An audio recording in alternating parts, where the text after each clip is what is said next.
मैं प्रखर श्रीवास्तव आपके लिए लेकर आया हूँ ज्योग्राफी का एक बहुत ही महत्वपूर्ण टॉपिक जिसका नाम है फॉर्मेशन ऑफ विंड। पवनें कैसे चलती हैं। तो इसको समझने से पहले सबसे पहले हमें समझना पड़ेगा कि पवन क्या होती है। तो पवन की बात करें तो सबसे पहले हमें जानना पड़ेगा कि एयर क्या होती है, हवा क्या होती है।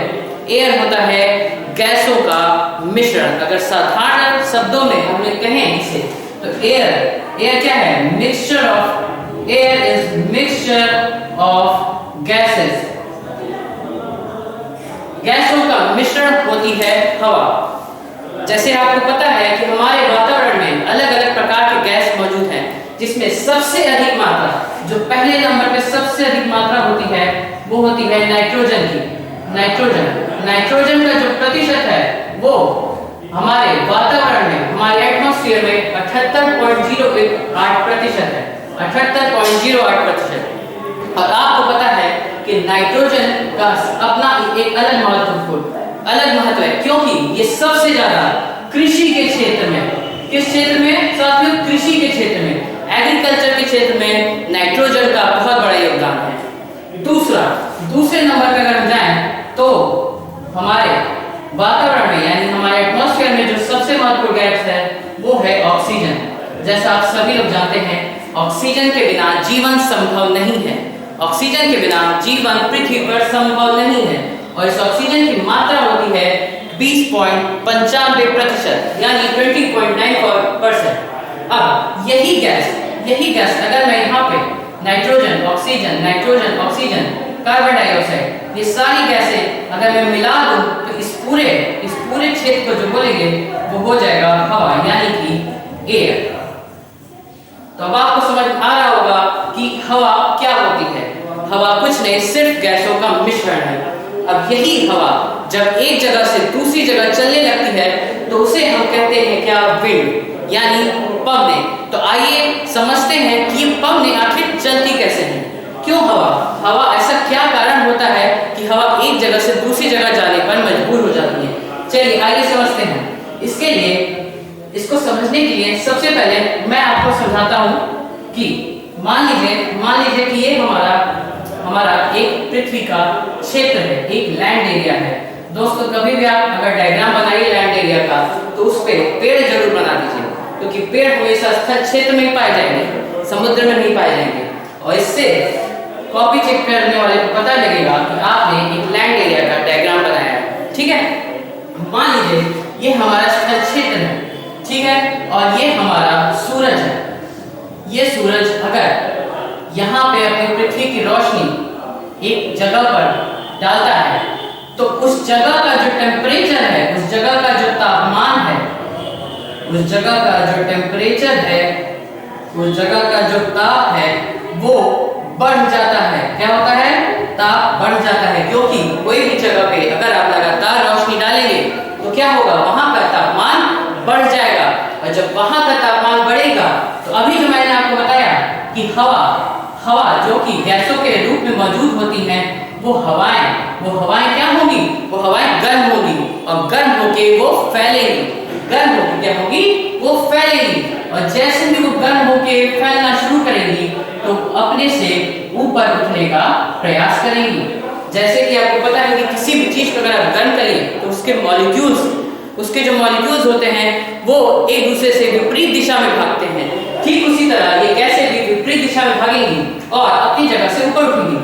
जब कोई भी चीज अपनी जगह छोड़ती है तो उस जगह पे क्या बनता है, उस जगह पे बनता है लो प्रेशर रीजन यानी कि कम दाब का क्षेत्र। अब मैं यहाँ पे खड़ा हूँ, इस जगह पे मैं खड़ा हूँ तो यहाँ का दबाव अभी थोड़ा ज्यादा है। अगर मैं इधर आ गया तो क्या पहली वाली जगह का दबाव कम नहीं हो गया। ठीक उसी तरह यहाँ का भी दबाव कम हो जाता है और यहाँ बन जाता है लो प्रेशर रीजन।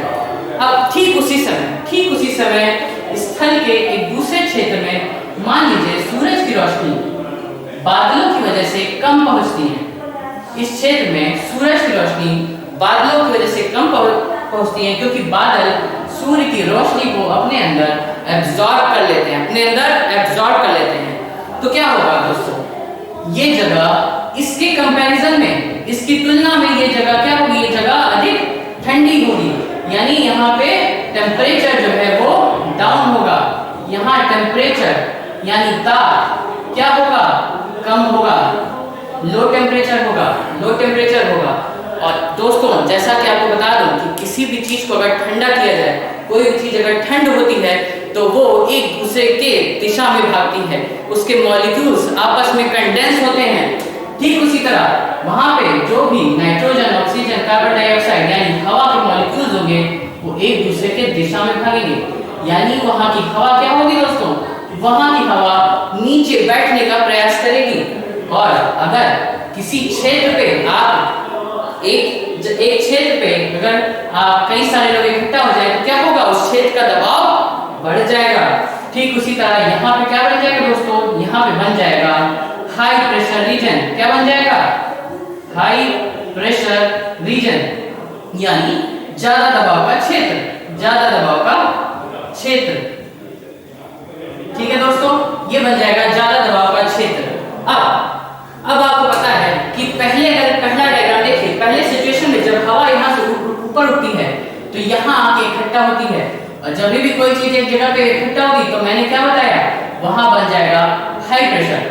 ठीक उसी के ऑपोजिट में देखिए तो यहाँ हवा ऊपर से नीचे की तरफ आ रही है, क्योंकि यहाँ का टेम्परेचर क्या है, यहाँ का टेम्परेचर ठंडा है, तो यहाँ से हवा हट के यहाँ आ रही है, तो यहाँ पे जो बनेगा वो क्या बनेगा, low pressure region, low pressure region. तो आप देख रहे हैं स्थल में एक जगह हाई प्रेशर लो प्रेशर बना, और ठीक उसी तरह हवा में एक जगह हाई प्रेशर और लो प्रेशर बना।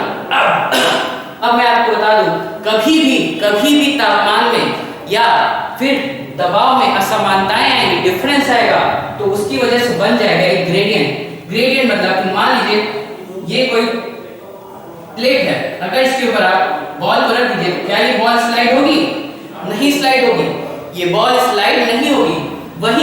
ठीक वहीं अगर आप उसको थोड़ा सा टेढ़ा कर दीजिए और फिर बॉल रखिए तो ये बॉल अपने आप नीचे आ जाएगी, क्योंकि यहाँ क्या बन गया दोस्तों, यहाँ बन गया ग्रेडियंट यानी कि प्रवणता। क्या बन गया, प्रवणता बन गई दोस्तों। ठीक उसी तरह यहाँ भी एक जगह हाई प्रेशर है, एक जगह लो प्रेशर है, तो यहाँ भी क्या बन गया दोस्तों, प्रवणता बन गई। और इस प्रवणता के कारण यहाँ की हवाएं हाई प्रेशर से लो प्रेशर की ओर भागेंगी, हाई प्रेशर से लो प्रेशर की ओर भागेंगी। ठीक है दोस्तों, ठीक उसी तरह ऊपर क्या बना है, यहाँ हाई प्रेशर, यहाँ लो प्रेशर, तो क्या होगी, यहाँ की भी हवा इधर हाई प्रेशर से ज्यादा दबाव से कम दबाव के क्षेत्र में भागेगी। अब आप देख रहे हैं ये क्या बन गया, ये एक पैटर्न बन गया हवा का, ये हवा का एक सर्कुलर, एक वृत्ताकार शेप में पैटर्न बन गया।